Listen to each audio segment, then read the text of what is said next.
presented by MVM Films.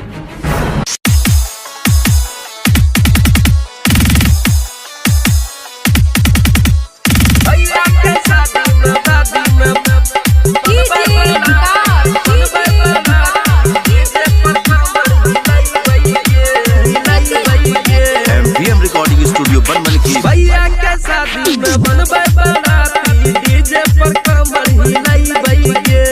भैया के शादी में बनबै बराती डीजे पर कमर हिलाई भैया।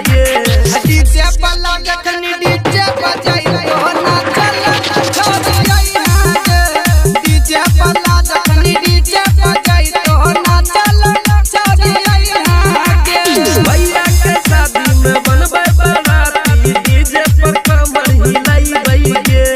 भैया के शादी में बनबै बराती डीजे पर कमर हिलाई भैया। डीजे वाला जखनी डीजे बजाई तो नाचल छोड़ी आई डीजे वाला जखनी डीजे बजाई तो नाचल छोड़ी आई नाचल छोड़ी आई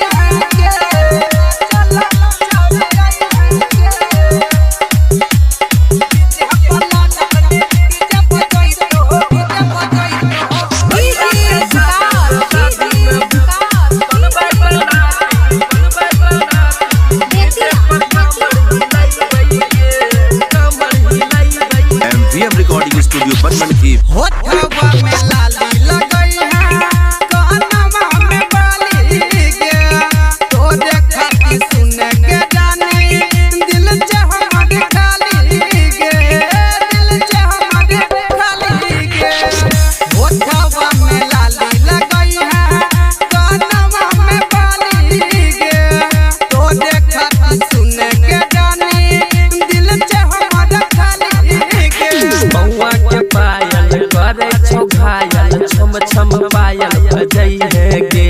बउआ के पायल करे छौ घायल छम छम पायल बजई है गे। डीजे वाला जखनी डीजे बजाई तो नाचल छोड़ी आई गे डीजे वाला जखनी डीजे बजाई तो नाचल बनमन की आई गे नाचल छोड़ी आई गे नाचल छोड़ी आई डीजे वाला जखनी डीजे बजाई तो डीजे बजाई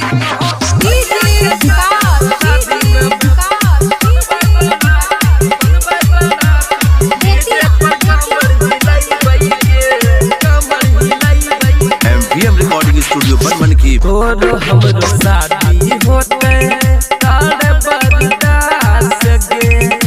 भैया के शादी होना रह बड़ा खास गे रह बड़ा खास गे। तोर हमरो शादी होते तारे बरदास गे। भैया के शादी होना रह बड़ा खास गे। विक्की मल्हा पप्पू परदेसी का डीजे पर गाना बजाई गे।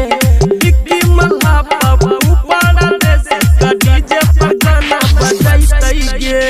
डीजे वाला जखनी डीजे बजाई तो नाचल छोड़ी आई गे डीजे वाला जखनी डीजे बजाई तो नाचल बनमन की आई गे जान गे MVM Recording Studio बनमन की Mixed by Manoj।